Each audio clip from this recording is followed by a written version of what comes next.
So now I am at my PPT page, so I won't be able to see the messages. So last time I'm just asking, is my screen visible? Please reply because I won't be able to see the message now because I'm starting the class. Is my screen visible and my voice is coming fine?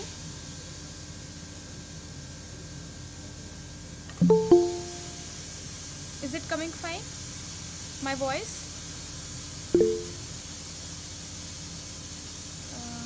Just a minute.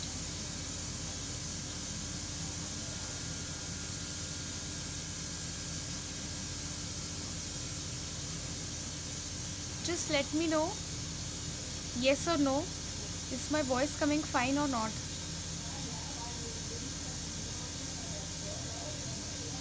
Hello?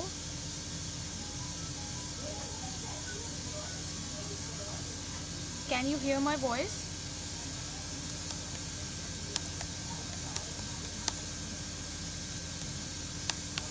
Can you hear my voice? Is my voice audible? Yes or no, please tell. At least you can say yes or no. At least I would know what is happening. Otherwise, I'll start the class and I'll proceed with it. Abhilasha?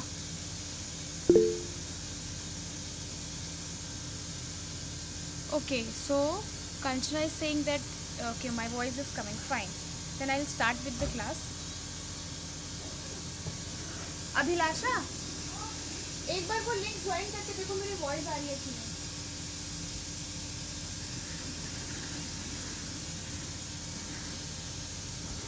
Okay, so this week we have to start with the RNA processing and life cycle. So in the last week we have learned about the transcription process, how transcription takes place, and what are the differences between transcription that occurs in prokaryotes and in eukaryotes. And we have a little bit also studied about the post-transcriptional modifications that happens. Okay, so this all we have studied. So in this lecture we have to study about the RNA processing and life cycle. So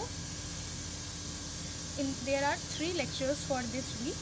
So in the first lecture we will be talking about the RNA maturation and RNP, that is ribonucleoproteins. Okay, so fine. Okay, so basically what is the meaning of RNA processing? RNA processing means that after transcription what is formed is the primary transcript. Okay, so after transcription we have the primary transcript with us. Now this primary transcript has to be converted into mature RNA form. This primary transcript has to be converted into mature RNA form, and for this mature RNA form there has to be certain processing events that takes place which will convert this primary transcript into mature RNA. Okay, so now we have to see what are those processing events that takes place that converts this primary transcript into mature RNA. So first what happens? First is the removal of the nucleotides. So what is the meaning of removal of the nucleotides? Can anybody tell me what process they are referring to by saying removal of the nucleotides? Anybody who wants to answer? What is the meaning of removal of, what is meant by removal of nucleotide? Which process are we talking about? Any answer? I think someone has messaged. Let me see. No answer? I want the class to be interactive. So you should interact with me and you should try to answer the questions. Okay, so which process are we referring to when I say removal of the nucleotides? You should be able to answer. It's very easy. You don't know which process? Removal of the nucleotide refers to which process? So removal of the nucleotides means we are talking about RNA splicing. Okay, splicing is removal of the nucleotides. Second is addition of nucleotides to the 5' or 3' ends. So when I talk about addition of the nucleotides, we are talking about poly A tailing, and modifications of certain nucleotides means 5' capping. So basically These are the three major RNA processing events that takes place through which a primary RNA mRNA transcript is converted into a mature mRNA transcript. Fine. So first is your splicing that takes place. This is your splicing. This is your poly A tailing, and modification means we are talking about capping. So SPC, like this you can remember. So the first thing is primary RNA transcript is converted to mature transcript, that is known as RNA processing. Fine. Then newly formed RNA molecules is known as primary transcript, which undergoes various alterations to produce the mature product. Okay, and very few RNA molecules are transcribed to final mature RNA. This is important. So what does it mean is that after RNA transcription, some primary transcript is formed. Okay, now not all the primary transcript that are formed are going to be converted into a mature RNA. Only some of the RNA molecules, in fact very few RNA molecules, are converted to the mature RNA. So that is what they have written, that very few RNA molecules are transcribed to final mature RNA molecules. Okay. Now, so just like in the previous class, if you were there in the previous class, so I have tried to include the screenshots of some of the important points that were discussed in sir's recorded sessions, because I don't know whether you have the PDFs or not, but I have just included these screenshots so that it is easier for you to remember whenever your exams are there. So when you are accessing my PPTs, you can access the slides and then you can see the screenshots which are actually present in your recorded sessions. Fine. Okay, so just talk right now. We talked about the three processes: removal of nucleotides, addition of nucleotides, and modification of certain nucleotides. So removal of nucleotides can be done with the help of both endonuclease as well as exonucleases. Now what are endonucleases and what are exonucleases? So exo means outer and endo means inside. So endo means that will cut within a precursor, within the RNA. Matlab if this is your RNA molecule, endonuclease will act on these parts, the inside parts. Nuclease means A's means they are going to cut, and nuclei matlab nucleic acid, that means nucleases are the enzymes that cuts nucleic acids. Is it clear? Nucleases are the enzymes that cuts nucleic acids, and endonuclease means that they will cut in the interior of the RNA molecule, or nucleic acid exo means they will cut either at the 5' end or they will cut either at the 3' end. Okay, this is your 5' and this is your 3'. Fine. So endonuclease to cut at specific sites within a precursor RNA, and exonuclease to trim the ends of the RNA. So exonuclease, it will cut at the ends, either the 5' end or the 3' end, and endonuclease within the molecule. This general process is seen in prokaryotes and eukaryotes for all types of RNA molecules. Okay, so either, so this is basically, this is not splicing exactly. Okay, so splicing is removal of the introns. So splicing is only seen in prokaryotes. This is very important point, you should remember it. Okay, what I'm trying to say is splicing occurs specifically in eukaryotes, but removal of certain nucleotides, either the inside nucleotides or the nucleotides from the end, it can occur either in prokaryote or in eukaryotes. Is it clear? Is it clear to everybody? Yes or no? At least message. I want the class to be interactive. I don't want a class where I'm only speaking and you guys are not interacting. I want you guys to interact. If it is clear, good. So Jyoti is saying it is clear. Fine. Like this I want you should speak. Now, so this is your removal of nucleotides. So the removal of certain nucleotides, it occurs both in prokaryotes and eukaryotes, but splicing specifically occurs in eukaryotes. Second is addition of nucleotides to 5' or 3' end of primary transcript. So basically, if this is your primary transcript, this whole area is your primary transcript. So at the 5' end, there is a 7-methyl guanosine. You can see this is 7-methyl guanosine. So at the 5 prime end, this 7-methyl guanosine cap is added, and this is known as 5 prime capping. Okay, this is known as 5 prime capping, which occurs at the 5 prime end. And this is the 3 prime end. At the 3 prime end, a poly means many, A means adenosine, so that means adenosine are attached at the 3 prime end, and this is known as tailing, poly A tailing.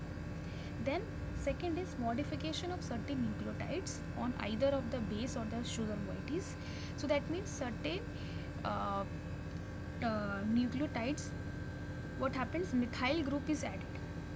Okay, so certain nucleotides are modified by the addition of methyl group. It is important. I'm underlining, I'm marking means it is important. So methyl group is added. So this is your modification of the nucleotides, correct? Now we come to, so in lecture 1 we have to talk about the RNA maturation and ribonucleoproteins. So RNA maturation happens when the primary transcript is converted into a mature transcript, and this maturation process involves these 3 steps. Okay, then we come to ribonucleoproteins, which is RNPs. Okay, now what are RNPs? They are basically RNA and protein complexes. So RNA and protein are joined together, and then they form the ribonucleoproteins. So one very classic and a very important, just a minute, I think there is someone who joined the class.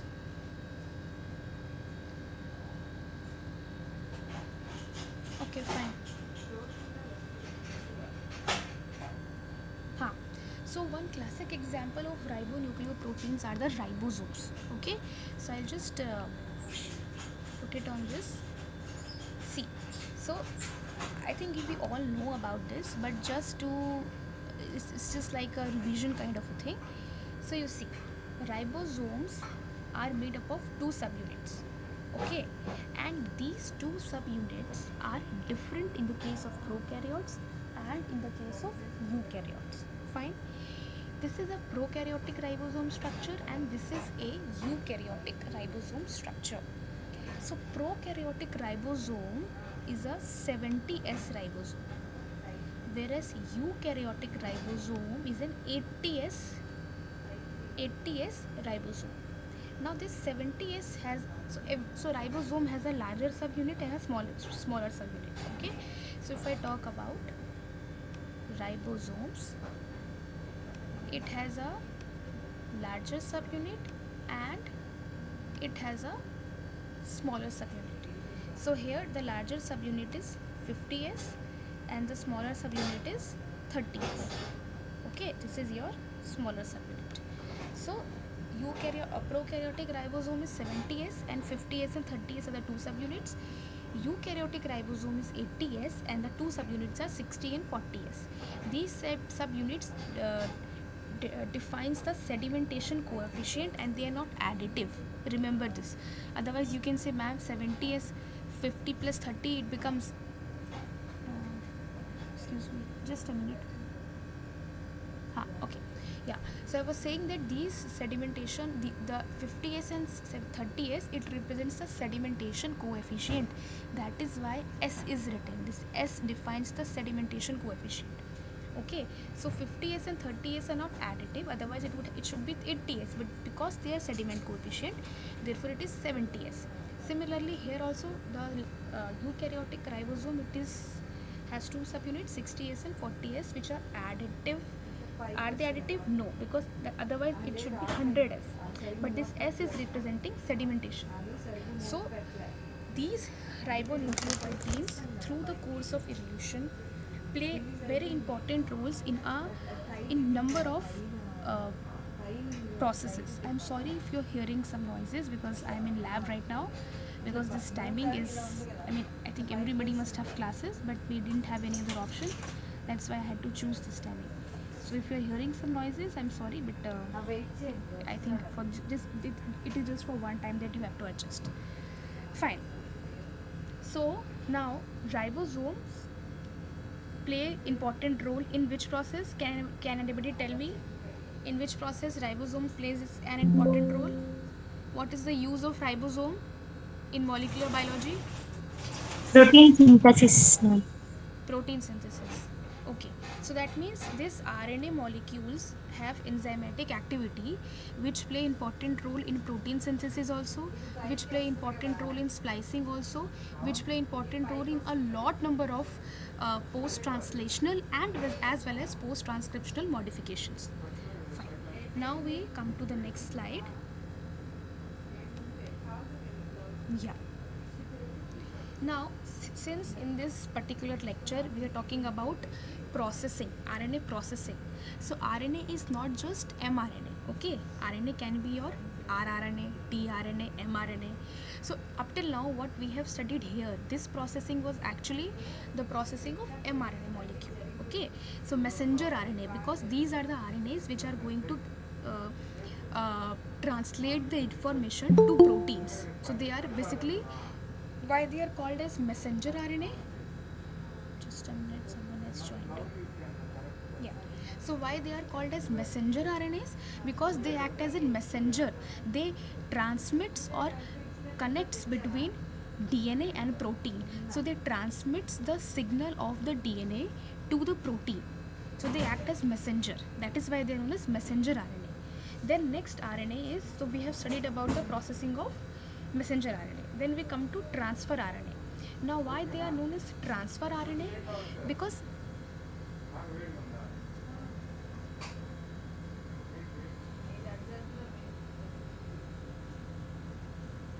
okay, sorry. So why they are known as transfer RNA? They are known as transfer RNA because they are responsible for the transfer of amino acids to the growing protein chain. They are transferring. So whatever codon information, so how amino acid is formed, how one amino acid is formed. Suppose if I say that methionine has to be synthesized, so how methionine will be synthesized? What would be the source code? What information?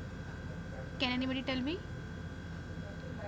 What would be the source code or what would be the information if a methionine has to be synthesized?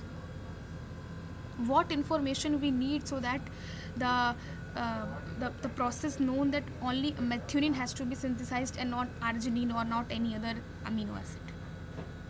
The information lies within the, does anybody know? Information lies within the codon. The codon will specify whether methionine has to be synthesized or arginine has to be synthesized or any other base for that matter has to be synthesized. That means if in mRNA molecule AUG is there, okay, if in mRNA molecule there is AUG, if AUG is there, that means it is giving the information that methionine has to be synthesized. So this information, the translation of the codonic information to protein, this is your translation. That is why the process is known as translation, because the codonic information is converted or translated into amino acid. This helps with the help of tRNA molecules. So tRNA molecule, it transfers the codon, so that respective amino acid can be synthesized. So that is the, now I think you should be clear with the difference in the function of mRNA and tRNA. So this tRNA processing, if we talk about, so tRNA processing in prokaryotes, how it happens? Mature tRNA are generated by processing longer pre-tRNA transcripts, which involves, that means you are just like in mRNA, you have a pre-mRNA which is a primary mRNA which is uh, not a fully mature form, which is converted into a mature mRNA. Similarly, in the case of tRNA also, you have pre-tRNA which is converted into mature tRNAs. Okay, you can see here in the slide if it is visible to you. You have pre-tRNA which is finally converted into mature tRNAs. So again, just like the three processes we have just learned for mRNA, similar kinds of processes happens in the case of tRNA also. So what happens first?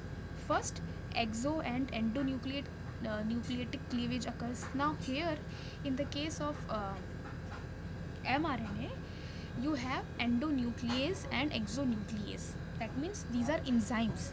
Endonuclease and exonuclease are the enzymes. So these enzymes helps in the removal of the nucleotides from the 5' end and the 3' end. Fine. But what happens in the case of tRNA? So in the case of tRNA, this uh, exonucleotides and endonucleotides are cleaved with the help of RNAs. RNAs D, E, F, P. Okay. So specifically, RNAs helps in the cleavage of the exonucleotides and endonucleotides. Okay. Then base modifications which are unique to each particular tRNA type. Now, some modifications that occurs in tRNA, they are general modifications. General modifications means removal of certain nucleotides, and some modifications that occur in the tRNA, pre-tRNA, are specific modifications which are unique to each and particular type of tRNA molecules. That means first, general modifications occur in the case of tRNA processing, and then unique modification occurs in the case of tRNA processing. General modification includes exo and endonucleotic cleavage with the help of RNAs such as E, D, F, P, and specific modifications are the base modifications that occur. Okay, so in general, how we can say that first, uh, the general modifications occur. So this is your primary tRNA transcript. In this primary tRNA transcript, first the general modifications occur with the help of RNAs, then base modification occurs, and then your primary transcript, primary tRNA molecule is converted into a mature tRNA molecule. Okay, and just like what we have studied in our previous class, if you remember that RNAs P also play an important role. So RNAs in general play an important role in the base modifications, and specifically RNase P is important. Why RNase P is important? Because it is involved in tRNA processing that removed 5' leader sequences. I think this we have already studied if you remember. Okay. So is there any problem? Do you have any specific question up till now? So we will proceed to tRNA processing in eukaryotes then. If you have any questions, please ask me. Did you understood tRNA processing in prokaryotes? Yes or no? Yes, ma'am. Okay, fine. So now we'll move to tRNA processing that occurs in the case of eukaryotes. So similarly, primary transcript which are forms, secondary structure recognized by endonuclease, similar. See, the concept remains the same only. That nucleotides have to be removed, some kinds of base have to be modified, and some kind of extra sequences can be added to 3' or 5' end. So the general process remains the same, but because different RNA types have different secondary structures and different properties, so according to their structures and according to their properties, certain modifications, certain differences are there. For example, here in the case of tRNA, you have a secondary structure also and tertiary structure also. Okay, tRNA folds into a secondary structure and it folds into a tertiary structure as well. So what is written over here is that primary transcript forms secondary structures which are recognized by endonucleases. Fine. Then 5' leader and 3' nucleotides are removed. Then tRNA nucleotidal transferase add this CCA to the 3' end to generate a mature 3' end.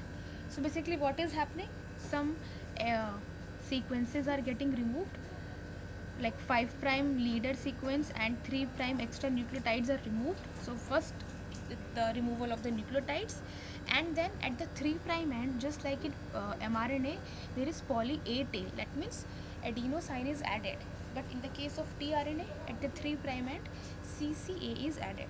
Okay, So this is the addition of CCA to the 3' end and the introns are removed. So splicing occurs in the case of tRNA also. Is it fine? Okay. So now we'll proceed to, I think the lecture 1 is finished. So we will proceed to some questions.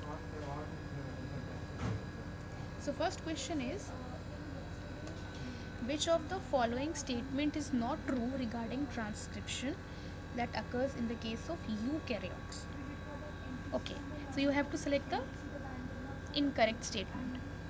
RNA synthesis occur in the nucleus. B. Unlike DNA synthesis, the only selective sequence of DNA is transcribed to RNA. C. RNA synthesis requires a short stretch of RNA primers. And D. DNA sequences, specific proteins, and small RNA regulate RNA synthesis. So, which is not a correct statement? A, B, C, or D? Answer?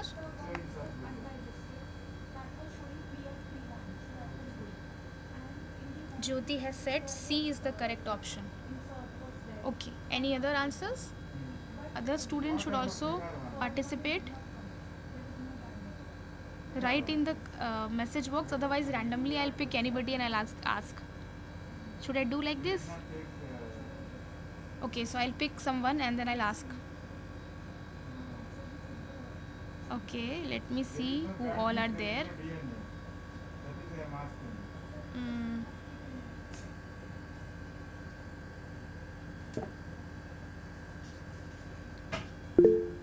okay, Hemlata is also saying C.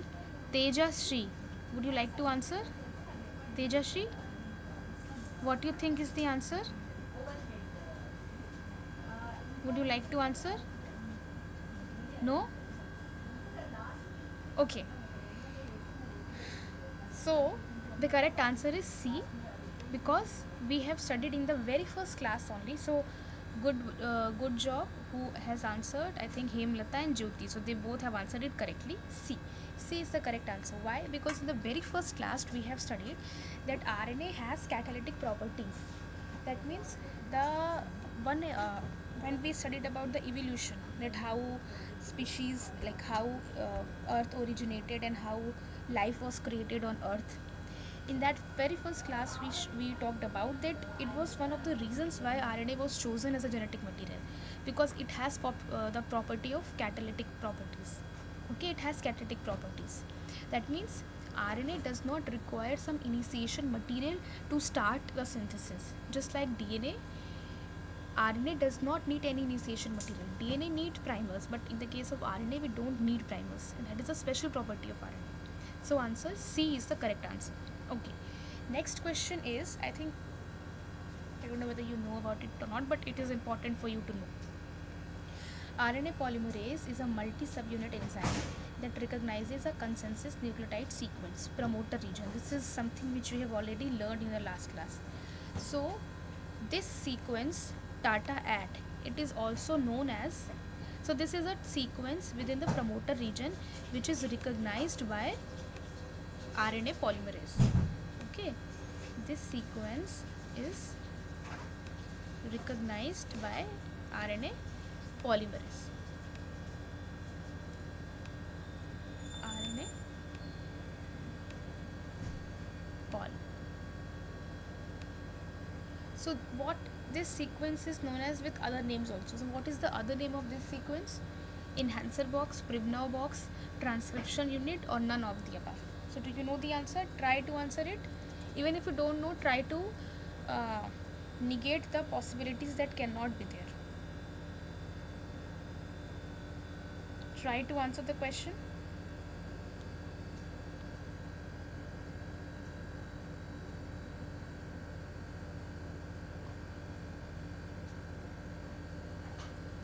Okay, I'll see if anybody has answered to this question or not. Okay, so Jyoti has given the answer as B. Okay, so any other student would also like to try? You have to try. Swapna? Swapna, can you please tell me what you think? Doesn't matter it is right or wrong. At least try. At least try to think and give some answer. Monica, Hemlata, Bhavya has answered as B. Okay, so the correct answer is B. So Jyoti and Bhavya both are correct. So there is nothing enhancer box, it cannot be, because we're talking about a sequence which is within the promoter region. So a sequence within the promoter region, obviously it cannot be an enhancer, so it has to be some promoter. So enhancer cannot be there. It cannot be a transcription unit because we are talking about uh, already it is written that this is upstream of the transcription start site. It is written over here. So in the question only it is written if it is upstream of the transcription start site. So obviously it cannot be a transcription unit because transcription unit, it is before the transcription unit, it is already given in the question. So this cannot be the answer, this cannot be the answer. Now you are left with two possibilities, either Primrose box or D, none of the above. So if you have even a little bit of knowledge, then you can answer this question very easily. So what I'm trying to say is that in multiple choice question, even if you don't know the correct answer, you try to negate all the incorrect options. Then ultimately you might reach to the correct answer as well. Okay. Okay, so next question is RNA protein complexes are called as. So this question I am expecting that everybody should be able to answer because it is the easiest question. Nothing can be easier than this question. So RNA protein complexes are called as RNPs, ribosomes, ribozymes or RNAs. Tell me the answer. 1 minute I am giving you. Even that is a lot for this question. RNA protein complexes are known as A, B, C or D. RNPs, ribosomes, ribozymes or RNAs. What is the correct answer?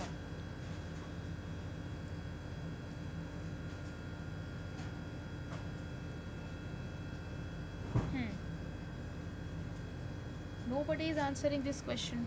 It's such an easy question. We have just studied about it. Answer it, otherwise I won't proceed for the next question. You have to answer it first. Tell me the correct answer.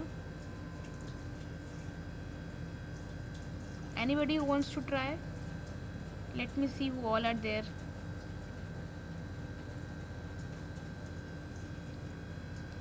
Sai, Supraja, Prasanna. Do you know the answers?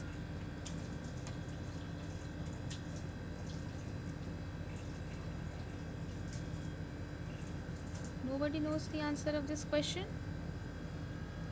Just we have studied RNA protein complexes are known as ribonucleoproteins. First one. This is what we have been studying all the way along. See, RNPs means RNA protein complexes. RNPs are RNA protein complexes. This is only what we have studied, the whole thing about ribosomes. What are ribosomes? Ribosomes are the examples of RNPs. These are the largest and the most complex RNPs known. Okay, so we were studying about the whole ribosome processing and the ribosome structure, but you don't know what is this example is called. This is RNPs, ribonucleoprotein. Is it clear to everybody? Yes or no?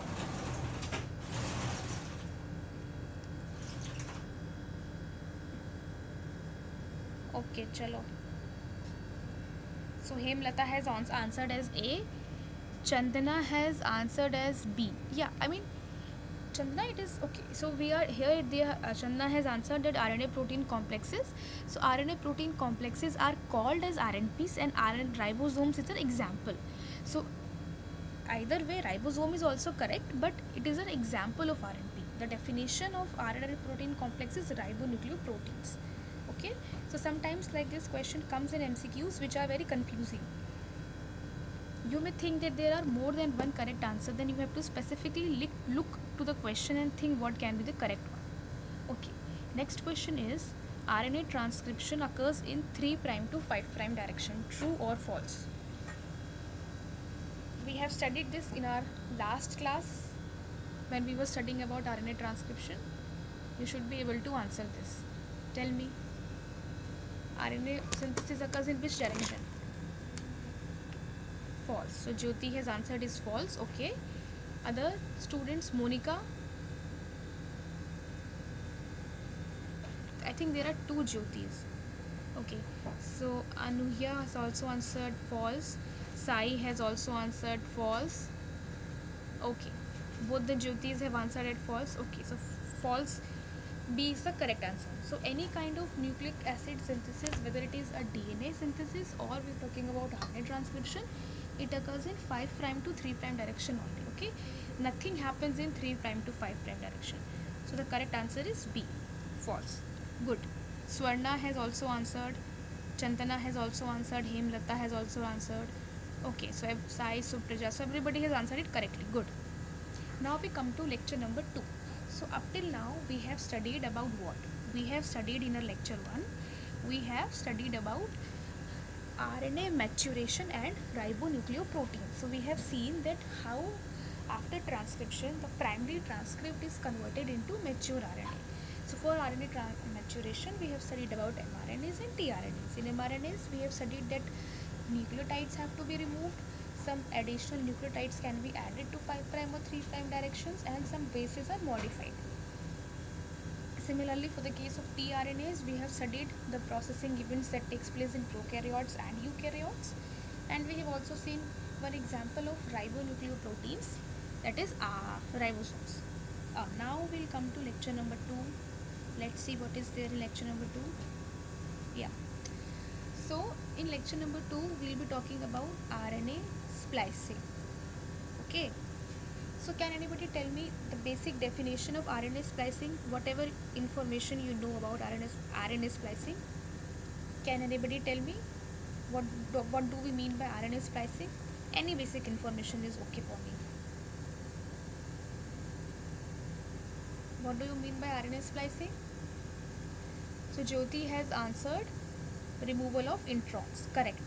Any other thing that you know about RNA splicing? Some properties or about some mechanism or something?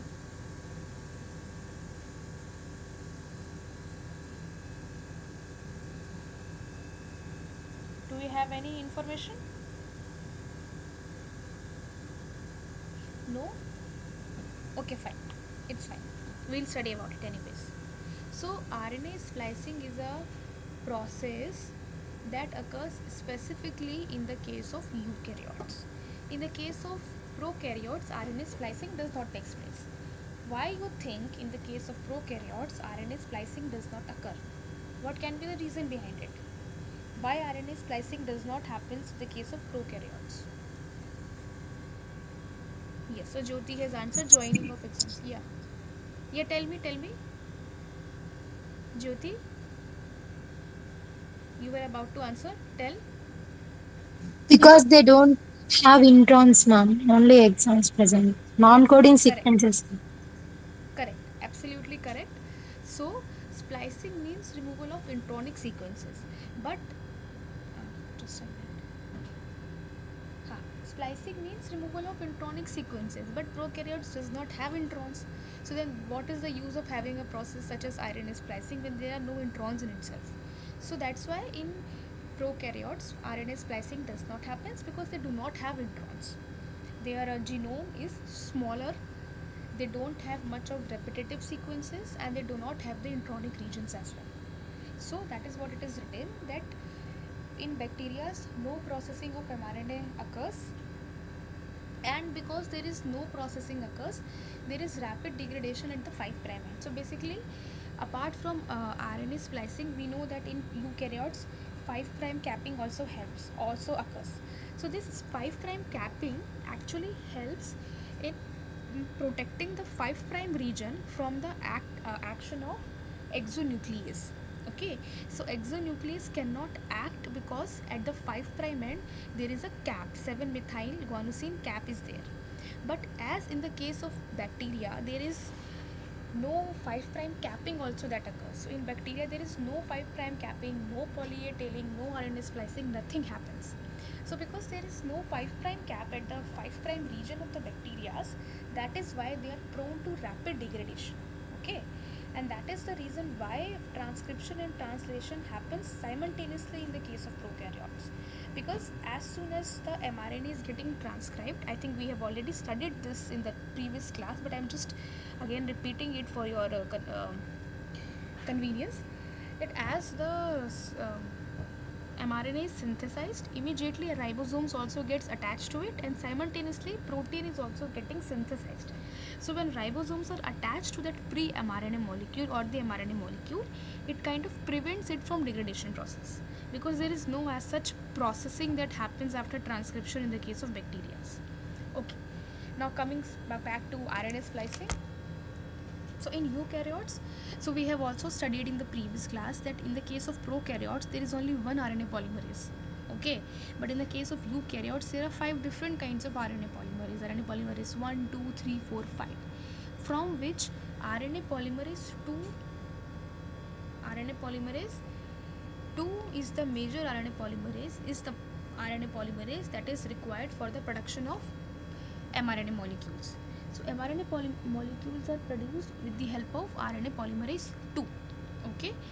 Now, so in eukaryotes, RNA polymerase 2 produces the pre-mRNA molecule, and the different population of transcripts are known as heterogeneous nuclear RNA. Okay, that is fine. You have to study about. So if yeah, so when you will, I don't know how many of you have went through the lectures or of the all the recorded lectures. So how many of you have already read the or already seen the recorded lectures of this week 3? Has anybody seen the lectures of week 3? Okay, Jyoti has seen. Anybody else? If you have seen, you can just raise your hands. Hemlata has seen. The other Jyoti has also seen. Okay, fine. Okay, so Anuya has also seen. Bhavya has also seen the lectures. Good. Good that you are. Devi has also seen the lectures. Okay, good. It's good that you are keeping up to date yourself by seeing the lectures. So, if you have went through the lectures, then you must have realized that okay. So many students have seen. Swarna has also seen. Devi. Okay, fine. So it might be little confusing for you to understand because things are repeated, but they are repeated because they are making a sense out of that repetition that you have to understand. Okay, so things might come again and again and again, but you have to understand that why they are coming in again. Even if they are coming, even if the things are getting repeated, they are repeating because they are giving some different information, some information in some different context. Okay, so first you have to study about, before going to RNA splicing, first you have to study about another class of molecules which are known as heterogeneous nuclear RNA, that is hnRNA. So what is hnRNA? Basically hnRNAs are the RNAs which are the different population of transcripts. So after transcription, RNA polymerase, it makes mRNA molecule, and that mRNA is a primary transcript. So different mRNA molecules are there, so that different primary transcripts are there, and that different population is known as heterogeneous nuclear RNA. Why it is heterogeneous? Because they are different, they are not all the same. So just like we have said upon RNPs, ribonucleoproteins, we have heterogeneous nuclear RNPs, which are actually hnRNA plus proteins, and they helps the hnRNAs to be in the single stranded form. They prevent the formation of any secondary structures. So RNPs, ribonuclear proteins, has many different subcategories. Okay, ribonuclear proteins, which are known as RNPs, have many different subcategories. One is hnRNPs, or it can be snRNPs, and many more. Okay, so they all come under ribonucleoproteins only. So these hnRNPs, it helps the hnRNA to keep in single stranded form. It helps in the prevention of any unwanted secondary structure. This is your hnRNP. Then comes your snRNP, which are snRNA plus proteins, and they help in spliceosome, and they are rich in uracil, and they also define the methylation sites in pre-RNA molecule. Okay, this is about snRNP. So SN, from S you can see S for spliceosome, so snRNP helps in the splicing events. hnRNP, which helps hnRNA. So These are the small tricks by which you can remember. Okay, now in general, if you see the eukaryotic RNA processing, I'll just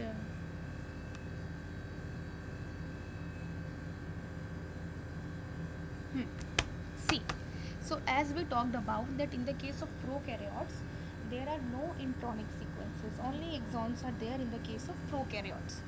But when we talk about eukaryotes, there are exonic regions also and there are intronic regions also. So as you can see from here,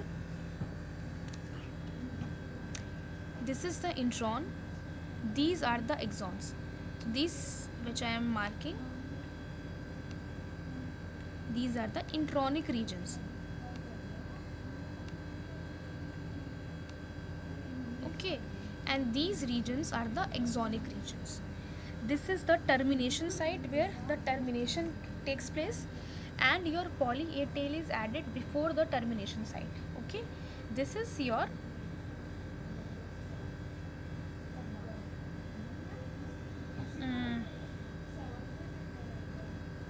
DNA. Okay, this is your DNA. By taking one of the strand, your primary mRNA is formed. This is your primary mRNA. This has 5' capping region, 3' tailing has to be occur, and it has intronic as well as exonic regions. Then what happens? First, cleavage by endonuclease, so the inside unwanted nucleotides are removed. Then poly A polymerase, so poly A polymerase is required for poly A tailing. So poly A tailing is catalyzed by the enzyme poly A polymerase. So and this poly A tailing requires energy, so ATP is there. So poly A polymerase plus ATP will come, and you can see at the 3' end 10 to 100 to 250 adenosine moieties are added, and then RNA splicing occurs, and these are the intronic regions. This yellow color, this is yellow, I'm marking this. These are the intronic regions.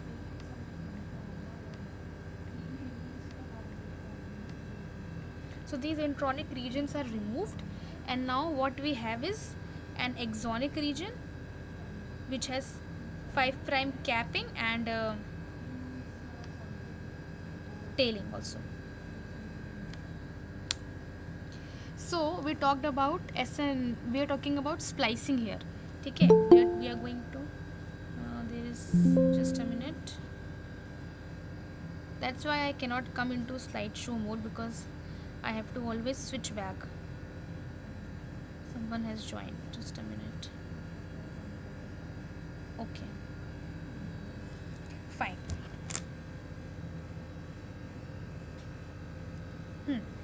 So we are talking about splicing here. So splicing helps the use of SNRNP, that is small nucleo. Okay, just a minute. Some other students are also joining. Okay, fine. So you have your classes right now? Do you have your classes right now? So how many of you have classes right now? Can you please raise your hands? I just want to see how many of you have classes. Okay, so there are some students who have classes.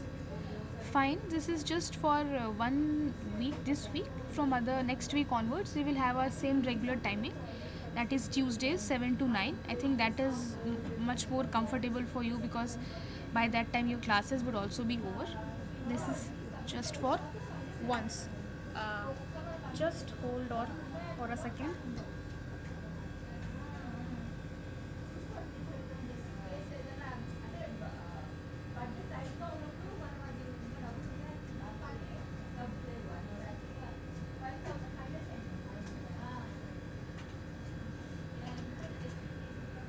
Okay, sorry, so I just went to tell my lab mates to be a little softer while speaking, but it's fine, I cannot help it out.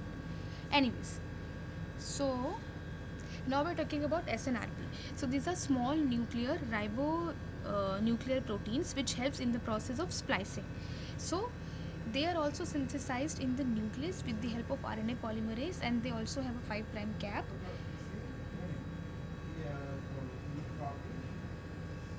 and then they are exported to the cytoplasm, where they associate with the common core proteins with other specific proteins, and their 5 prime cap gains two methyl groups, and they are then imported back into the nucleus, where they function in splicing. So basically this paragraph is again a screenshot of from the SIRS class only. So what they are saying,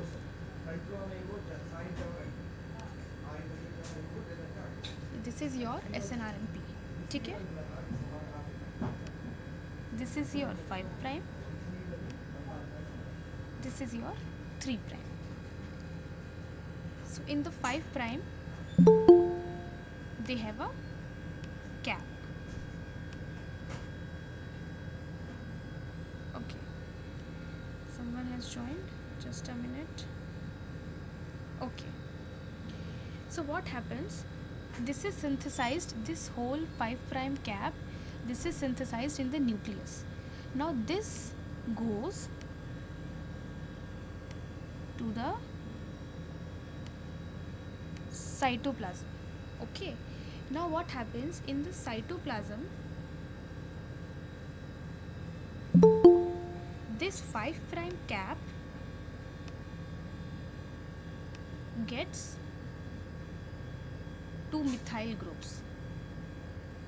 Okay, and then again it comes back to the nucleus.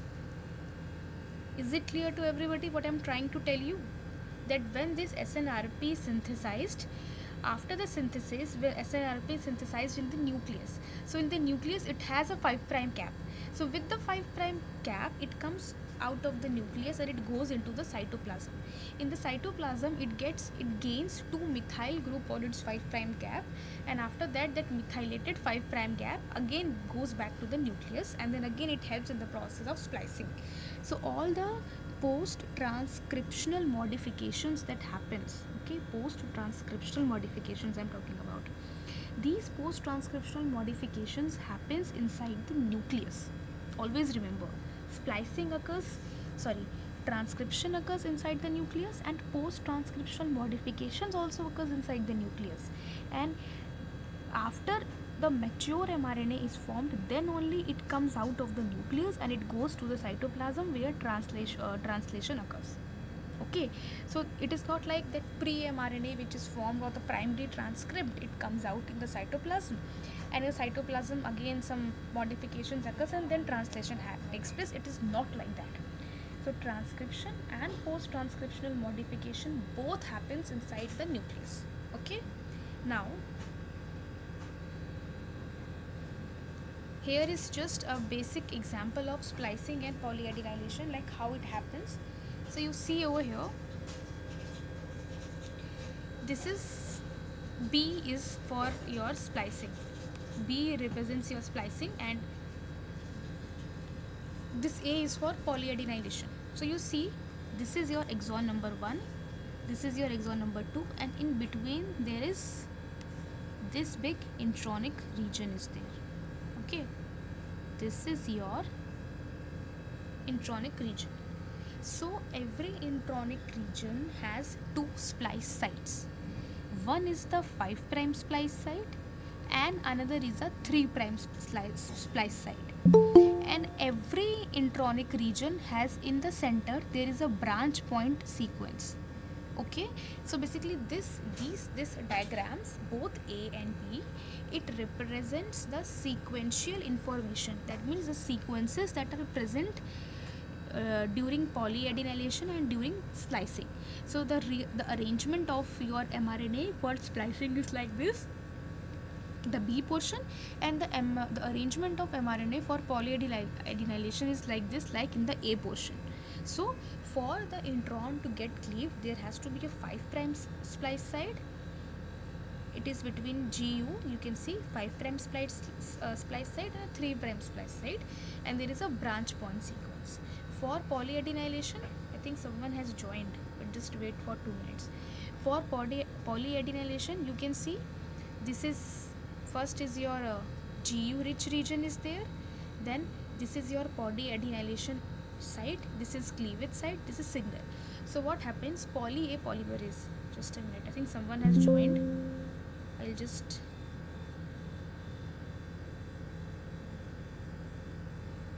yeah.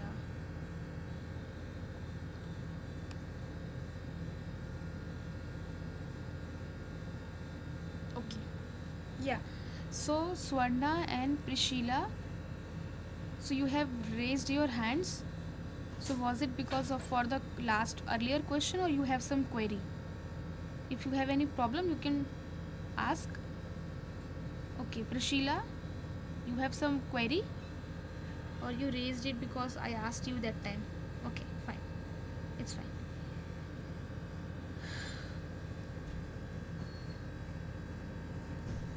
Okay. So here we were talking about, you see here for polyadenylation what happens. So poly A tail is added with the help of the enzyme poly A polymerase. Okay. So poly A polymerase helps in the addition of poly A tails. Now, so how poly A polymerase would know where to come and where to start adding the adenosine moieties? There has to be some signal, है ना? So this is your polyadenylation signal. So when the enzyme it sees this signal, then it knows that 20 bases after this signal it has to cleave first, and it will start adding the sites. Okay, so always remember, about 20 bases after the polyadenylation signal cleavage takes place. So enzyme will come, enzyme will scan for the polyadenylation signal, and as soon as it recognizes the signal, it will move 20 bases forward, and then it will see a cleavage site at C, it will cut here, and then it will start adding the AAA tail. And after AAA tail, this is the GU rich region. Is it clear to everybody how it is happening? How polyadenylation is happening? Yes or no? If there is any problem, tell me. Okay, so Jyoti has answered yes. So Jyoti is very interactive in the class. I appreciate it. So, but I want other students also to be as much interactive as Jyoti is.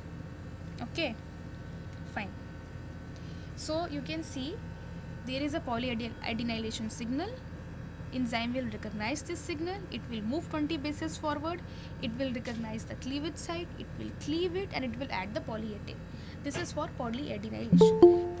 For splicing, you have exonic regions, in between you have intron, you have to have a 5' splice site, 3' splice site, and a branch point in between. Okay, so now I think lecture 2 is completed, and now we'll move to questions for lecture 3. So lecture 2, but again someone has joined, so it looks like that 1 o'clock is the lunch time, so that's why many students have joined. Is it because of this that you are joining, because 1 o'clock is the lunch timing? No response. Very boring class.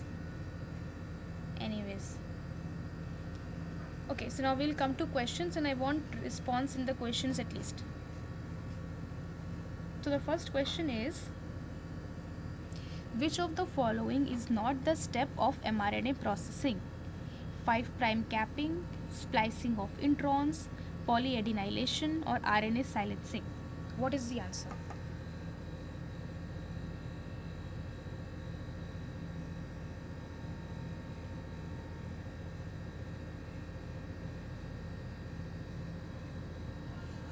Five prime capping, splicing of introns, B, C is polyadenylation, or D is RNA silencing. What is the answer? Okay, so many students have already answered. Okay, let me see. Oh god, many students have answered. Jyoti has answered D, Renuka D, the second Jyoti D, Satya D, Divya D, Devi D, Chandni, Kinnera, Anuya. So everybody has answered D, and it is the right answer. So 5' capping also occurs, splicing also occurs, polyadenylation also occurs, but RNA slicing is not mRNA processing event. So can anybody tell me what is RNA silencing? What is the meaning of RNA silencing? Anybody?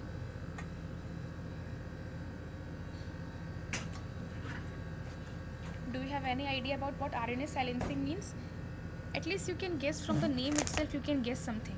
Silencing means to stop something or to shut down something. So if it is RNA silencing, what does this would mean? Even if you don't know, try to use some logic.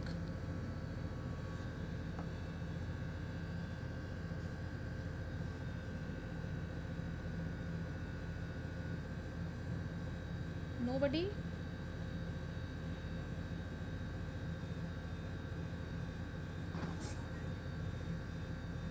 Yes?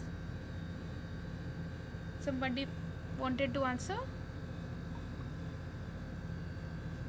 Nobody wants to answer. So basically, just a minute. Yeah.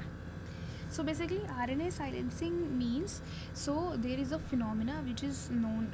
So they are certain small nuclear RNA, so microRNAs. So there are mRNA, rRNA, and tRNA. This is something which we a lot of people are know. But there are some other RNA molecules also which are known as non-coding RNA molecules. Non-coding because they do not code for any amino acids. That is why they are known as non-coding RNA molecules. And many of those non-coding RNA molecules are involved in the process of RNA silencing.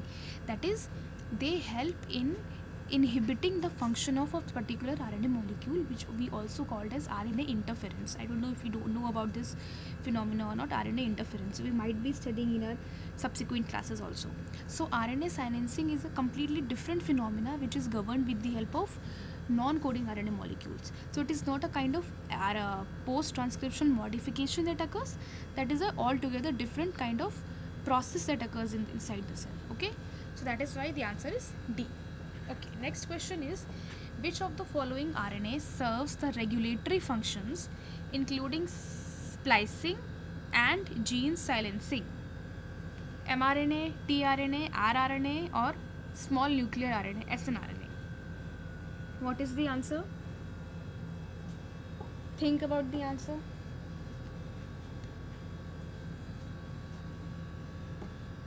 Both. Regulatory functions including splicing also and including gene silencing also.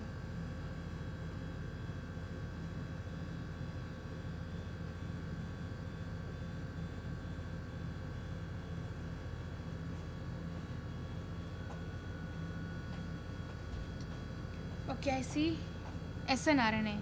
So Jyoti has answered snRNA. Oh my god, there are so many Jyoti in the class. I think there are 3 Jyoti in the class. Okay, Renuka Devi has also answered snRNA. Okay, I want more participation. Other students should also answer. Jyoti and Renuka, good that you have answered. Other students, think. It's an easy one.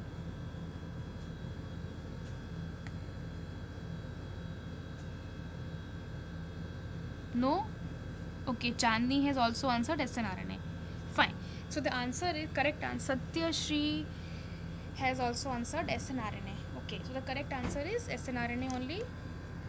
So Jyoti, Renuka, Satyashri, Chandini, Kalyani all have answered the correct. All have answered correctly. The right answer is snRNA only. So just a minute.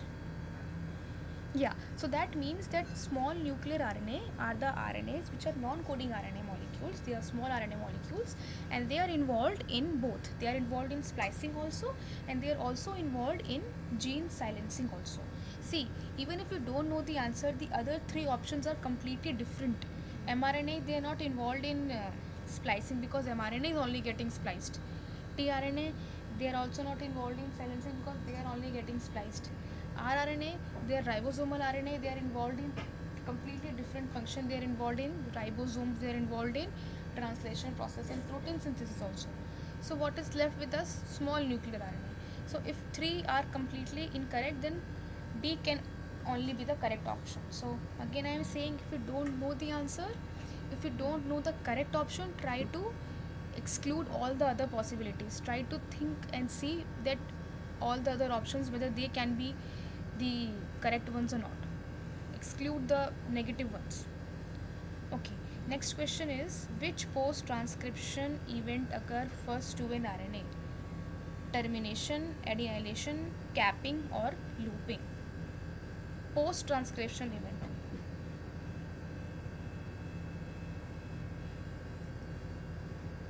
What happens first? Tell me the answer.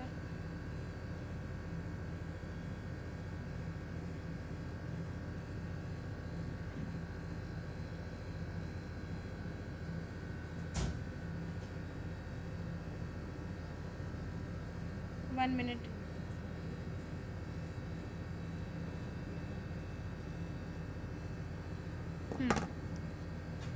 C. So many students have answered. Let me see how many of you have answered. Oh, Jyoti has answered C. Anuya has answered C. Monica has answered C. Prishila C. MVL Kanchana Yuvaranjani Tejasri Jyoti Satya Divya Jyoti Kalyani. So all have answered correctly. The answer is C. So first your capping occurs and then your 3' polyadenylation occurs. This is the sequence. First capping happens, then polyadenylation happens, and because we are talking about post transcriptional event, so RNA termination is a transcriptional event, so this cannot be the answer. And RNA looping is now not an event, it's a phenomena that happens when RNA kind of loops itself out. So this basically happens during termination process, and it can also happen in some other uh, uh, regions when the RNA has self complementarity. It can happen at that time also. Anyways, next question is, genes are always transcribed from the template strand. True or false? Genes are transcribed from the template strand. True or false?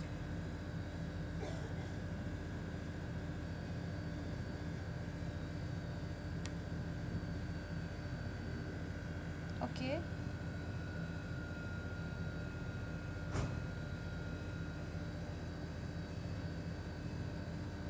I want more participation.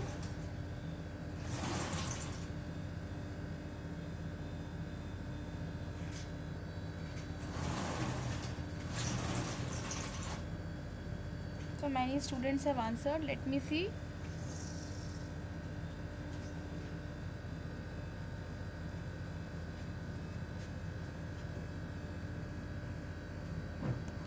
Okay, let me see how many people have answered. Jyoti. So we have first A as true, B as false. Okay. So Jyoti has answered A, Monica A, Renuka, Chandni, Kinnera, Anuya, Tejasri, Satyasri, Veni. A. Now can anybody tell me the difference between template strand and a non-template strand?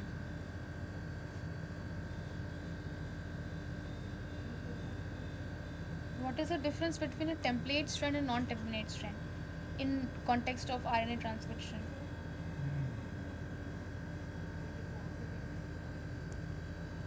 Anybody knows the difference between a template strand and a non-template strand? Nobody knows the difference? Okay, fine. So see, we have already talked when we were discussing about the differences between replication and transcription. At that time we have studied that replication, both the strands of DNA are involved, whereas when we talk about transcription, not both the strands of the DNA are involved, just one strand acts as a template strand. So that is why here it is written that genes are always transcribed from the template strand. True, because the non-template strand is not used. So if this is your template strand, okay, this is your DNA molecule. Okay, I'll just make it clear. See, this is your DNA molecule. If here it is A, T, T, G and C. Okay, here it would be T, A, A, C and G.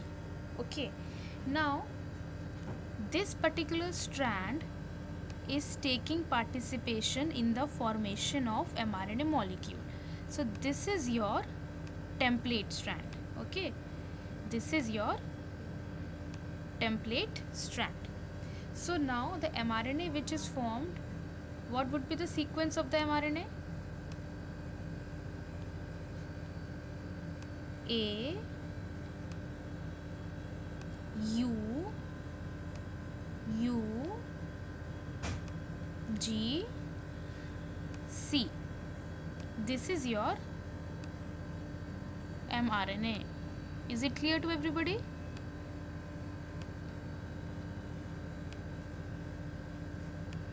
This is your mRNA. So what does it means? That your mRNA molecule which is synthesized, it is complementary to the template strand. This is your non-template strand, but it is identical to the non-template strand. Is it clear to everybody? Is it clear to you or not what I'm trying to say over here? Yes. So mRNA is complementary to the template strand and it is identical to the non-template strand. So only one of the strand of mRNA molecule is helping or is participating in the only one strand of the DNA molecule is helping in the participation of mRNA molecule. The other strand, which is a non-template strand, it is not in there. It is identical to RNA molecule. So that is why genes are always transcribed from the template strand. Now, next we come to lecture 3. Again, we are going to deal with the post-transcriptional processing events that takes place in the RNA molecule. Okay. So, just 1 minute.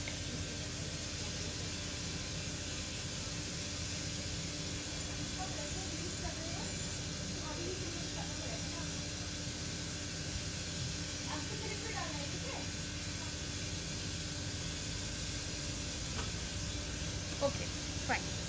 I'm sorry because my work is also going on, so I just went to tell my trainees what to do. Anyways, so now we are going to deal with chapter 3, lecture 3, that is post-transcriptional processing. So basically what we have studied up till now, RNA splicing, polyadenylation and 5' capping, these all are what? These are post-transcription processing only. So that is why I was telling you in the starting that in this week lecture things might get a little repetitive, but you have to understand ultimately the goal of week 3 lecture is to understand all the post transcriptional processing events that takes place. Okay, whether the things are getting repeated in lecture 1, 2 or 3, that is not the question. The point is that you should be able to know the processing events that takes place that helps the primary RNA molecule to get converted into a mature RNA molecule. That is our goal and objective of this week class. Okay, second thing is that you have to go to the recorded lectures for this week especially, because some of the processes, especially the RNA splicing, so sir has explained it very nicely. So you have to go, if you haven't, you have to go and you have to read this, you have to see the video, and you should see the video many times so that you know how it is happening actually.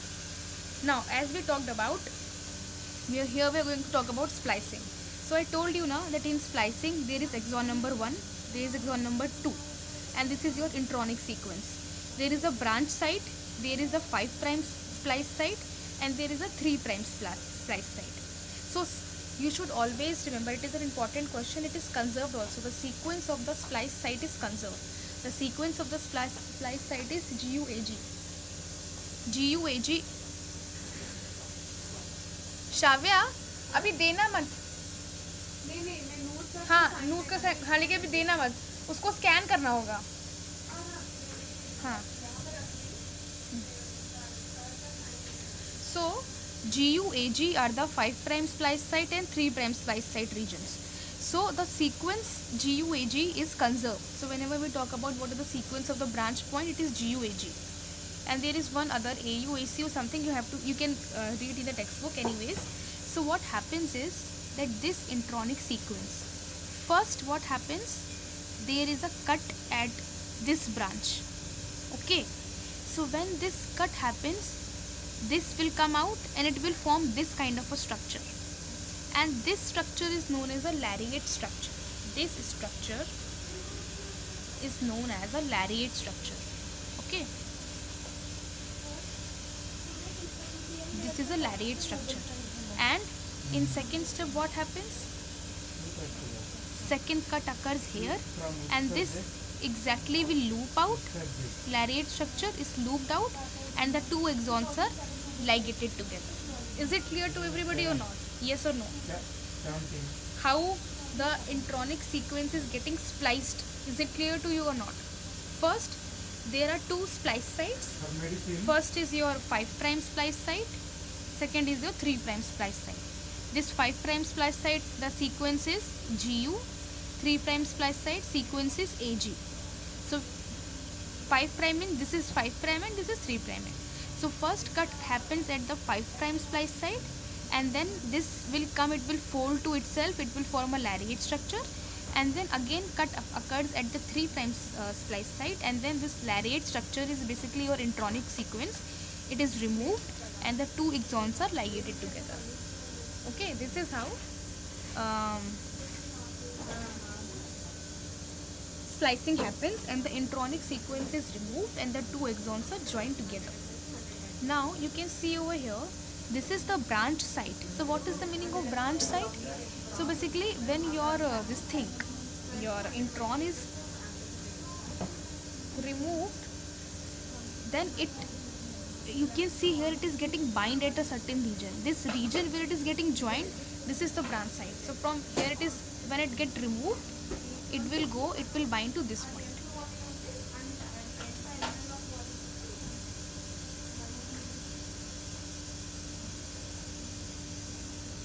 Okay, now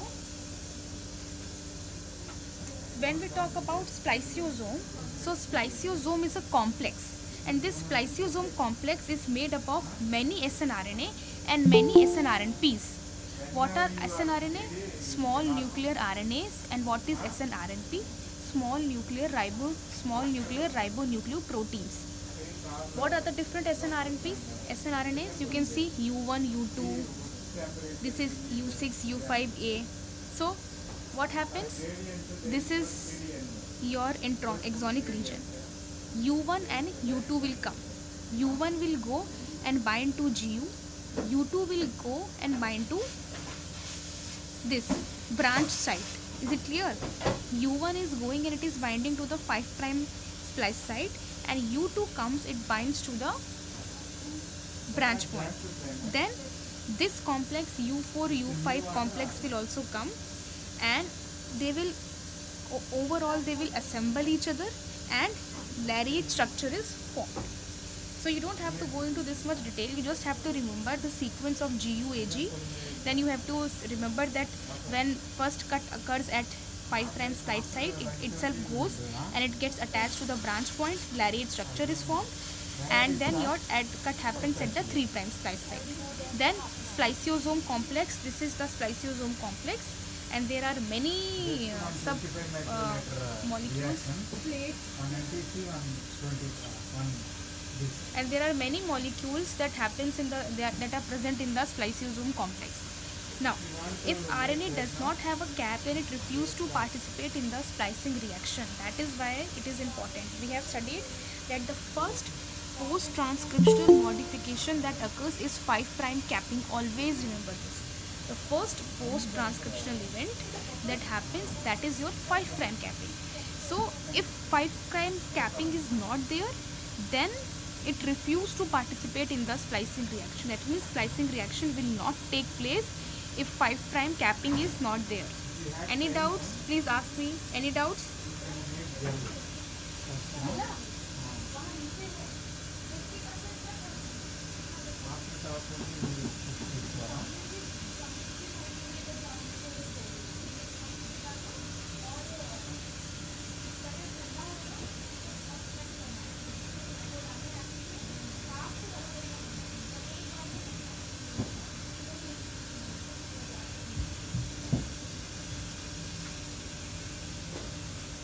Okay, then we'll proceed. Okay. Now, yes. So now we'll see the functions of 5' capping. So 5' capping is the first post transcriptional modification that happens after transcription. Okay, And if 5' capping is not there, then splicing will also not occur.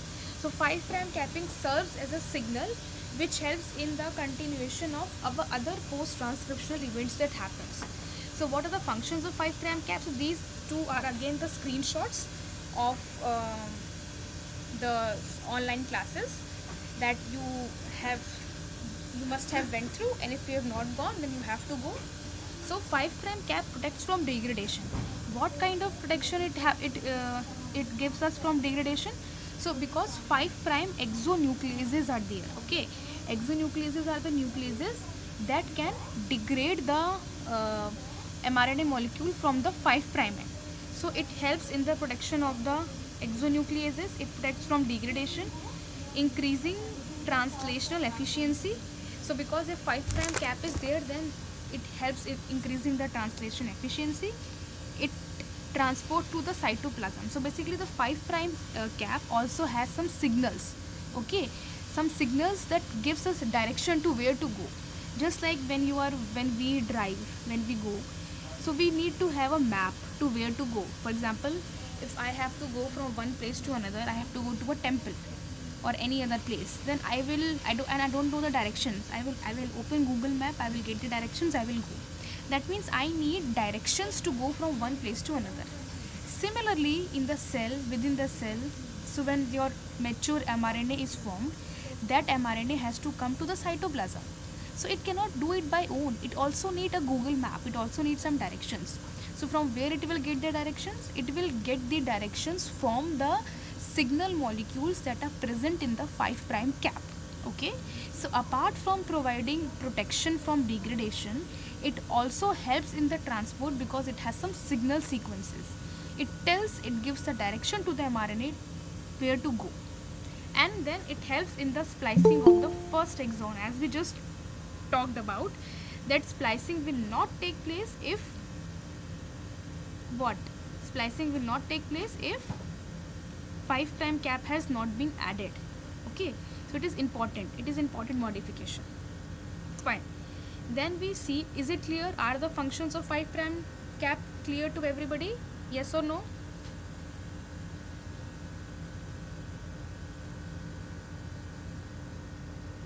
Yamini, is it clear to you?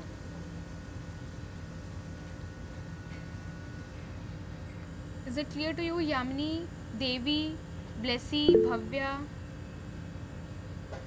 Okay. Anuya.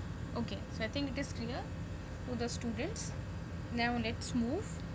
So till now we have studied about the splicing events, how splicing takes place, and why 5' capping is important not only for protection from degradation but also to initiate splicing and to give directions to the mRNA to go to the cytoplasm.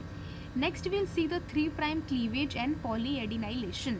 So polyadenylation means addition of the poly A tail. That means a stretch of adenosine moieties, about 100 to 250 adenosine moieties are added at the 3' end.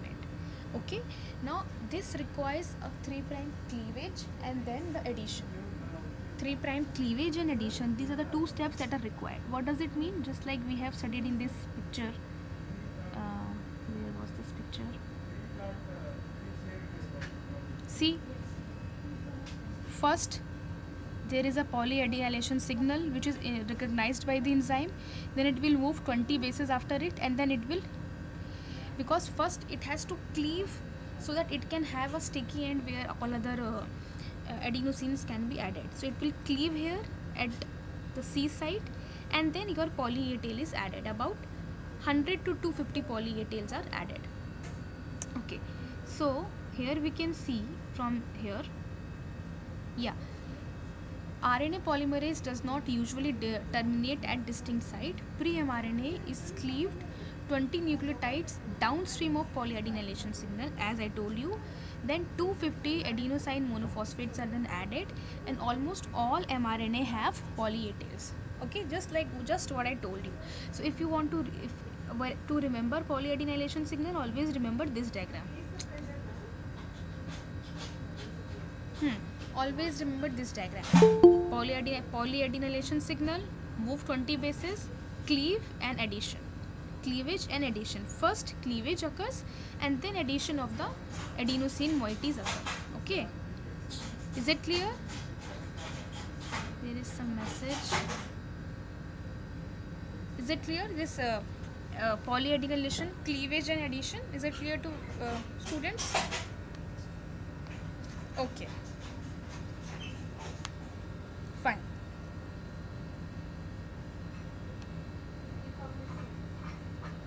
Now so we have talked about uh, 5 prime capping and this thing, polyadenylation and splicing. Okay, we have talked about this a lot, but there are some other kind of modifications also that occurs, that we'll see. But before this, we have also talked about in the first slide, if you can see, we talked about here, second slide, that some modification of certain nucleotides on either the base or the sugar moieties. That means certain methyl groups are also added. Okay, addition of certain methyl groups also takes place. So we'll see pre-mRNA methylation. So what is final processing events in many mRNAs? So after your primary transcript is formed, first and foremost what happens? Firstly, 5 prime cap is added, then your polyadenylation happens and your splicing, everything happens. So after your capping, polyadenylation and splicing, the last kind of processing that happens is your mRNA methylation. Okay, and why this methylation takes place? Because this methylation makes your mRNA molecules resistant to degradation. Okay, this mRNA methylation makes your mRNA resistant to degradation. So that is why you can the cell is able to recognize between its own mRNA and something which is coming from outside. It can do self and non-self recognition. So methylation happens because methylation prevents the mRNA molecule from degradation. So these are the general post-transcription modification that happens. Now, apart from these post-transcription modifications, there are some other mRNA processing events that also happens in the mRNA molecules, and those are known as alternative mRNA processing. Okay, so alternative mRNA processing, it includes 3 kinds of events: alternative polyase sites, alternative splicing, and RNA editing. So when I asked students, many students said that they have read about these things. So can you tell me what can you understand about alternate mRNA processing, alternative mRNA processing? Anything that you can guess by alternative mRNA processing? What do you think can be the process? From the name itself, what can you guess? Alternative. Hmm? I'll give you an example. So I was not able to take your class on Tuesday due to some reasons. So I had an alternative and I took your class on some other day. Okay.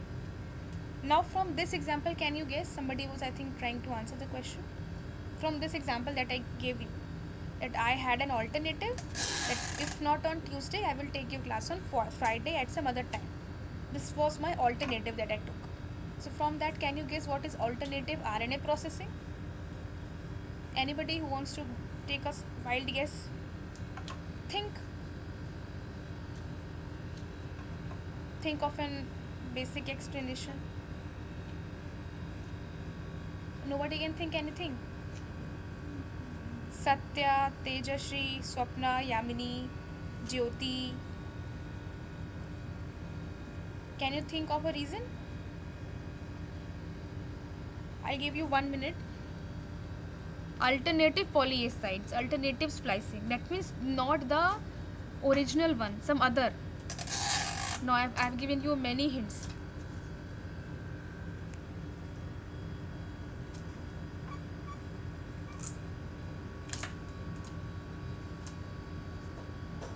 No one is able to think of anything. Okay, fine. See,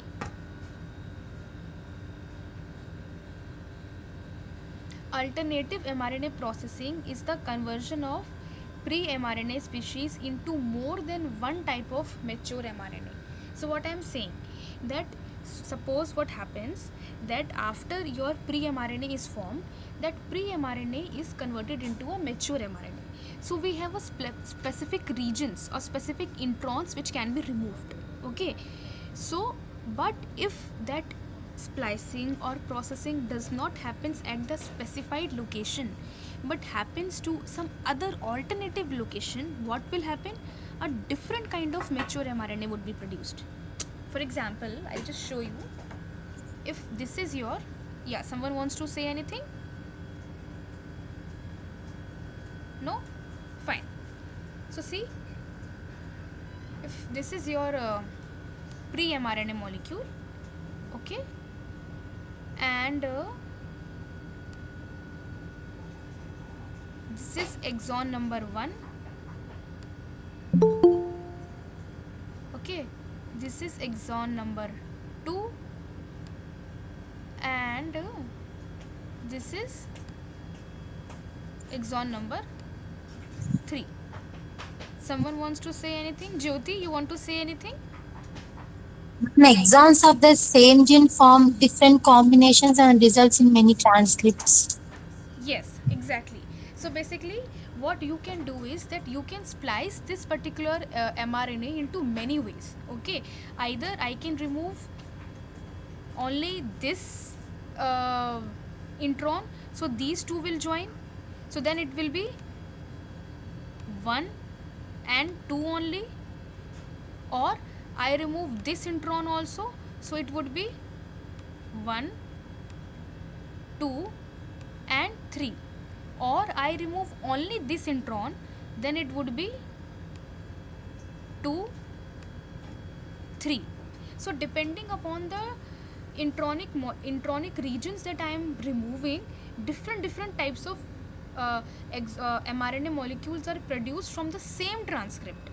So that means I am able to get many different types of matured mRNA molecules from the same pre-mRNA molecule, just by choosing different sets of intronic regions that can be cut.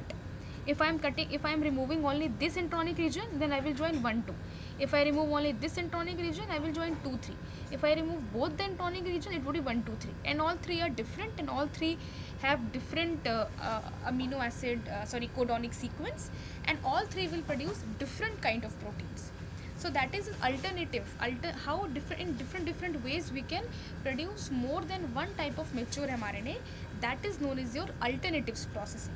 So that is what is written. Alternative mRNA processing is the conversion of pre-mRNA species into more than one type of mature mRNA. Okay, and the types of alternating RNA processing, it can be alternative splicing. Just now we have studied about how alternating splicing takes place, and alternative poly A processing. Okay, now we'll see how alternative poly A sites can be used. So some pre-mRNA contain more than one poly A site, and these may be used under different circumstances to generate different mature mRNAs. In one cell, the stronger poly A site is used by default, but in another cell, a factor may prevent stronger site from being used. Okay, see, this is your mRNA. This is the 3' end. Okay, and this is one poly A signal, and this is another poly A signal. This is the stronger signal. Okay, this one is the stronger signal. This is your poly A signal 1, this is your poly A signal 2. So by default, this stronger signal will only uh, mm, initiate the polyadenylation. That means after this poly A sequence signal, somewhere here your poly A tails would be added. Matlab, your enzyme will move 20 nucleotides away. After your polyadenylation signal, it will cut and it will add poly A tails here. But under certain circumstances, if this, which is the stronger poly A site, which is used by default, is prevented, then this would be used. And when this would be used, somewhere after 20 bases, somewhere here your poly A's would be added. So what is happening? So your poly A's are adding at two different locations. So your different kinds of mRNA would be produced from the same pre-mRNA because there were more than 2 poly A signal sites. One is, which is the stronger one, which is used by default, but under certain circumstances, if this stronger one is not used, the other one gets activated, and then the enzyme recognizes this site and then it adds poly A signal to here. So is it clear? Alternative poly A sites addition, is it clear to you or not? If your pre-mRNA has more than one polyadenylation signal sequences, then your poly A sites can be added at different locations and it will eventually generate different kinds of mature mRNA molecules. Okay, this is about alternative poly A sites. Now we come to alternative splicing. So what is alternative splicing? Let's see. We have already just now we have discussed about this thing, alternative splicing here. So, the generation of different mature mRNAs from a particular type of gene transcript can occur by varying the use of 5' 3' splice sites in 4 ways. We have studied by using different promoters, different poly A sites, by retaining certain introns, or by retaining or removing certain exons. So, these two points we have studied in this example, that by retaining certain introns, suppose retaining certain introns means only this intron is removed, this intron is retained. So retaining certain introns, this is the example. Retaining or removing certain exons, what can happen? Suppose here, because this intron is retained, so this exonic region is removed, only 1 and 2 are binded over here. Or by different poly A sites, here we have studied how we can use different poly A sites. And then other is by using different promoters. So why different promoters? Because different promoters will certain promoters are cell specific. Okay, we have studied this, I think in the first class only. I told you that genes in a DNA, all the genes are present in all the DNA molecules, but not all the genes are expressed in all the cell types. For example, the gene which is responsible for your earlobe shape, okay, or suppose even simple example, gene which is responsible for your eye color, that gene is present in your lungs also, it is present everywhere, but it is not expressed here. Why? Because the promoter for the expression of that gene is only present in your eyes. Is it clear to you or not what I'm trying to say? I'm trying to say that all the genes are present everywhere, but not all the genes are expressed in all the cell types, because their promoter which is responsible for their expression is not present. Okay, if a gene which is responsible for eye color, it will only be expressed in eyes, not in lungs, because the promoter which is specific for that eye color is present only in eyes, not in lungs. So that is why these are the different ways by which with the same pre-mRNA molecule different kinds of mature mRNA can be produced. Is it clear to you or not? Is it clear to everybody? Yes or no? Just raise your hands if it is clear to you, so that I shall proceed. Okay, fine. So it is clear. Okay, Satya, Jyoti, Blessy, Yuvaranjini. Okay, fine. So I think it is clear to students, some of the students at least. Now we'll come to the questions. So now these questions are general questions that we have some questions. We quickly try to solve this. This is something that we have studied in the last week's class also. So rho factor is important for RNA transcription termination, recognition of DNA regulatory regions, transcription elongation, RNA transcription initiation. So what is the correct answer?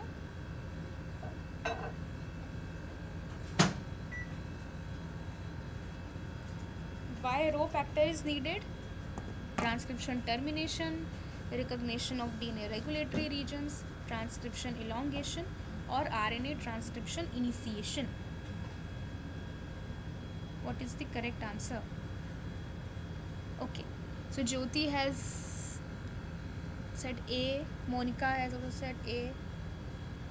Other people, I want even more participation. So both the Jyotis have said A. Yamini, you have any question? Chandini has also said A. Satya has said A. Kanchana has said A. Yamini, you have any question? You can tell me. You can ask. Blessy, Rukmini, Pooja. So everybody has said A. So A is the correct answer. So we have already studied that in eukaryotes transcription happens in two ways. The first mechanism is row dependent mechanism. The second mechanism is row independent mechanism. So row dependent mechanism means the extrinsic factor, which is a row factor which is required, which binds to a sequence which is known as rut sequence. Whereas intrinsic mechanism is a mechanism where no external factor like row is required, and the mRNA itself has some inverted sequences which forms a hairpin loop which kinds of pinches out from the pre-mRNA molecule. So the correct answer is A. Now we come to the next question. Sigma factor is unique for elongation of termination, turning on specific genes, bacterial adaptation, or mRNA stability. Sigma factor.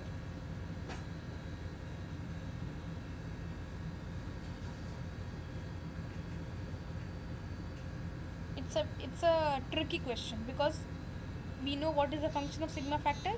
We have to see which option suits with the question the most. Tell me.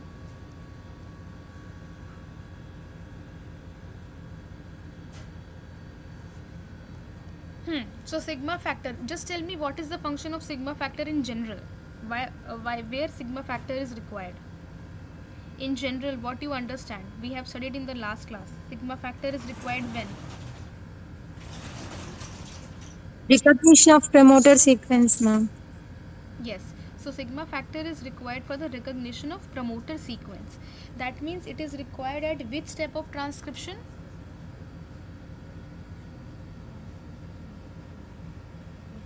It is required at first step of transcription, that is transcription initiation. So for the initiation of transcription, RNA polymerase has to go and bind to the promoter sequence. Okay, then it will form closed form complex, open formex, binary ternary complex. We have studied in the last class. So that means it is required for the initiation of transcription. So elongation of transcription, it is wrong because we know that it is required for initiation of transcription. Then mRNA stability, does it has it any relation with mRNA stability? No. Does it provide any kind of bacterial adaptation? No.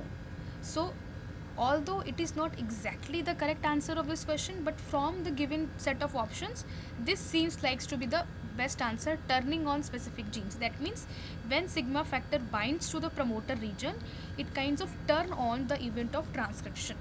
So this can be the most logical explanation of this question. Okay, although the exact function of sigma factor, that is not written uh, in the options, but we have to see which is the most accurate among the options. Comparatively, we have to see which can be the best chosen option.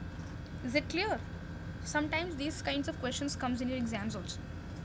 So not exactly the correct answer is given, but you have to negate all the other incorrect options. Then you will eventually lead to the correct option. Fine. Now, next question is enzyme that cut RNA inside is RNase, DNase, endonuclease, or exonuclease.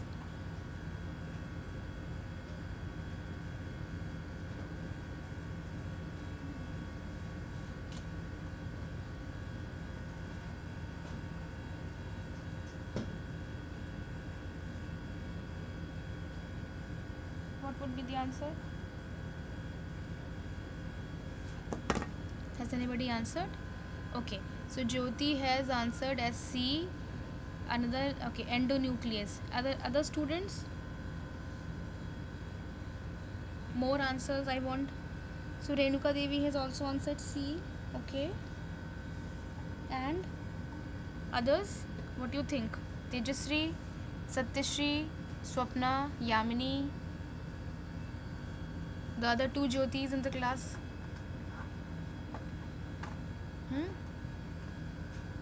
Kanchana has answered C. Tejashree has answered C. Fine. So Satyashri has also answered C. Good. So we have just studied that RNAs will cut RNA, DNAs will cut DNA, endonuclease will cut any nucleic acid inside. Endo means inside, exo means outside. So enzyme that cut RNA inside would be endonuclease. Now tRNA processing is done by RNase P, RNase H, RNase K, RNase A. This we have studied in this week's today also and last week also. Last week it was a full complete dedicated slide for this thing.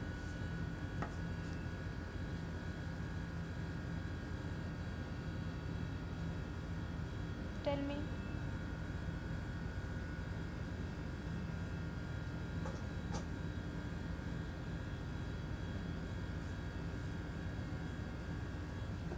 Twelfth. Okay. So Jyoti has answered RNase P. Other Jyoti has answered also A. Then Monica has also answered. Yeah. So the correct answer is RNase P. We have already studied that RNase P is required for tRNA processing. Then next question. RNA polymerase 2 is R.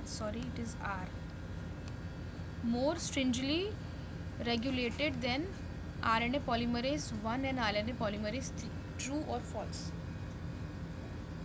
RNA polymerase 2 is more stringently regulated. True or false? Tell me.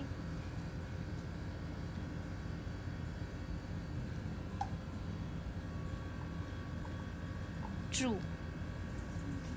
Okay. Kanchana, Satyashri, Jyoti, they all have answered as true. Okay. So why you think it is true? Why you think RNA polymerase 2 is more stringently regulated than polymerase 1 and 3? Can you think? Tejasri, okay, Divya, Kalyani. So the correct answer is true.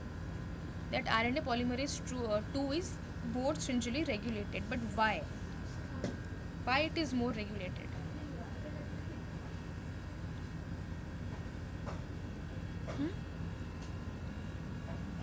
Any explanation why you think it is more regulated?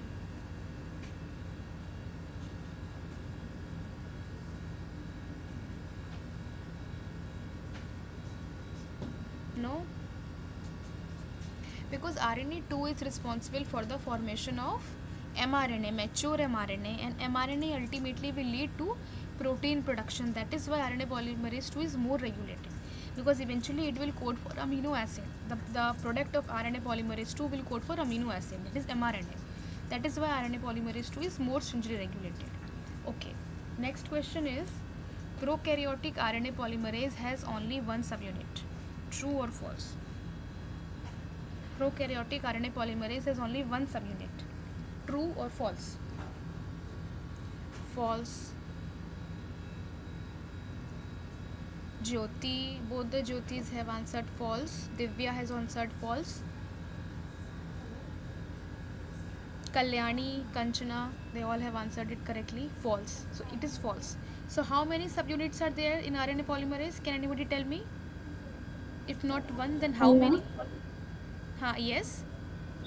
5. And what are those subunits? Can you tell me?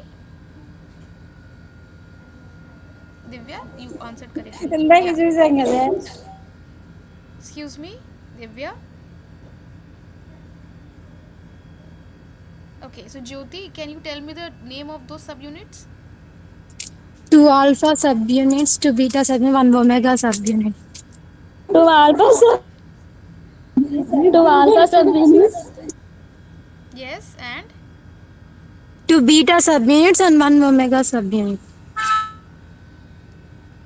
so there are two alpha subunits. I'm sorry, two alpha subunit, one beta, and other is beta dash. So you cannot say that two alpha and two beta, because both the beta subunits are different. Okay, and their function is also different. One is beta, other one is beta dash. So these four forms the core complex, and the other one is sigma factor. It is not omega, it is sigma. Okay, remember it. So there are two alpha subunit, alpha 2, beta dash, and sigma factor. When sigma factor comes and it joins, it forms the holoenzyme. Okay. Then comes the next question: which of the following form 5 prime cap?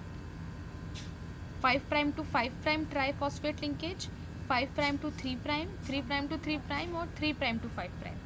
Do you know the answer? Jyoti has said A. Both the Jyotis. Okay, you were answering for that question. Okay, so for this question, what is the correct answer? A, B, C, or D? 5 prime to 5 prime linkage, 5 prime to 3 prime linkage, 3 prime to 3 prime linkage, or 3 prime to 5 prime linkage?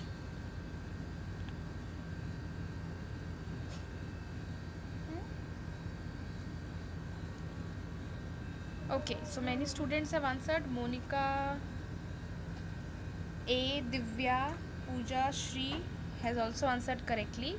So yes, it is the correct answer.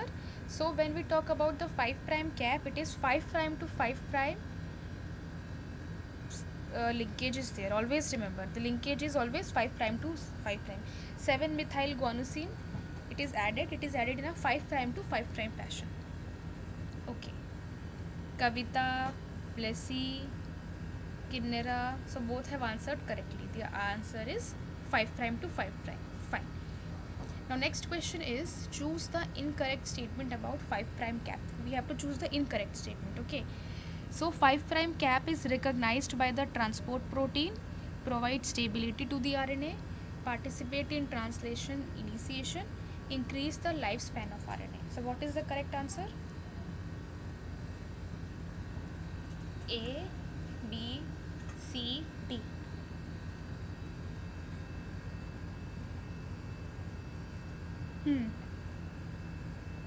Can you answer the question? Incorrect statement about 5 prime cap. It is recognized by the transport protein. It provides stability to the RNA molecule. It participates in translation initiation, or it increases the lifespan of RNA.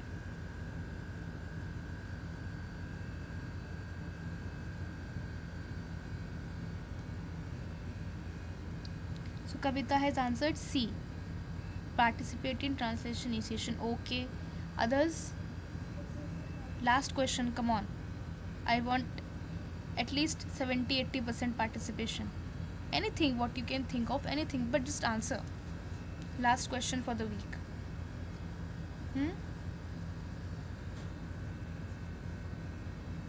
Okay, Kanchana has answered A. Others? Satyashri, Jyoti, Tejashri, Divya, Jyoti has, Blessy has answered A. Sunita has answered A. Jyoti has answered A. Okay. Okay. So let me see. So the correct answer, see, it increases the lifespan of RNA. True or false? True, because it prevents the 5 prime exonuclease activity.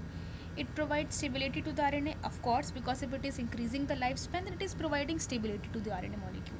Now come our two main statements. Recognized by the transport protein, is it helps. So we have just discussed one point, that 5 prime capping helps the RNA molecule to get transported to the cytoplasm. Okay, so basically it has some signal molecules, it has some signal proteins which guides the mRNA molecules to go from the nucleus to the cytoplasm.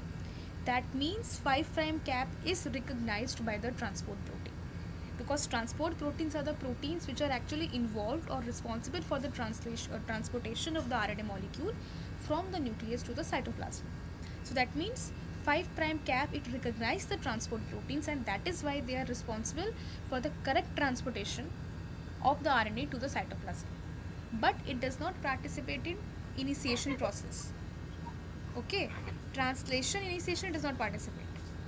Splicing will not happen if 5 prime cap is not there, but it has no connection with translation initiation. So the correct answer is C.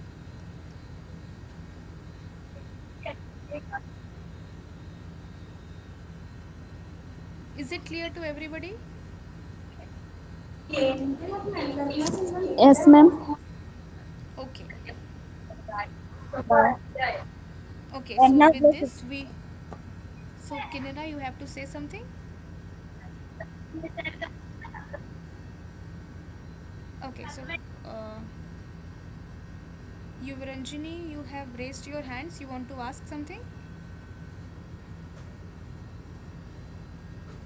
Okay, fine. So with this we'll end today's class. So I hope that you at least could get some idea about the post transcriptional events that happens after transcription. So we have studied about RNA splicing, we have studied about polyadenylation, capping, we have studied about the RNA methylation, and we have studied about some alternating RNA splicing that happens. Okay, so with this we'll end today's lecture, and for the next class, so it will be on Tuesday, the same timing, 7 to 9 only. It will be on Tuesday, 7 to 9. This was just an exception. So thank you for the understanding and coming to class. Even on such a short notice, I postponed the class. So, okay then, we'll meet next week. Bye everybody.